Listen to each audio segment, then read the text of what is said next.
One thing I did want to mention is that if you do smoke hookah, it can get harsh very quickly, usually by the second coal.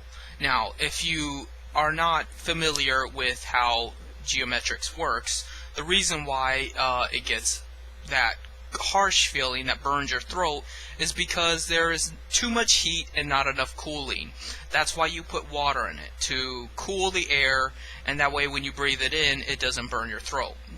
But sometimes you move the coal wrong and it's burning on the edge, or too much of the tobacco is burned, or there's just too much heat at the bottom.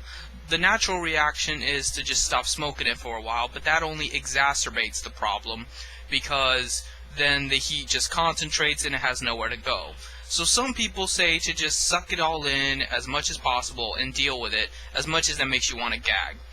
A tactic I personally use is just to take lesser puffs. If you put it on your lips like you're going to kiss someone,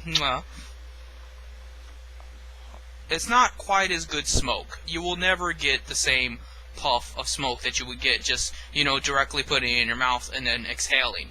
But you will avoid the harshness, because just like when you blow like that, the tightening of your lips constrains the air and causes it to be cooler. So it applies when inhaling too.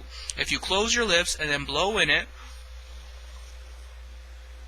you don't get the harshness because the air is cooling by constricting through your lips, and you can avoid the harshness. Now, you won't get those awesome vapors that you normally get, but that is a way to continue to smoke without having to worry about the harshness. Because honestly, who wants to have to set it all up again, put in new tobacco, get everything situated? So just light your second coal, do this tactic, and you can smoke probably to a third coal. I'm not going to try that. That'd probably be severely harsh, but that's just a tip, and maybe it'll help you if you happen to have a hookah and smoke. And I've always wondered how you can avoid that harshness. Another thing I've heard is not to use milk.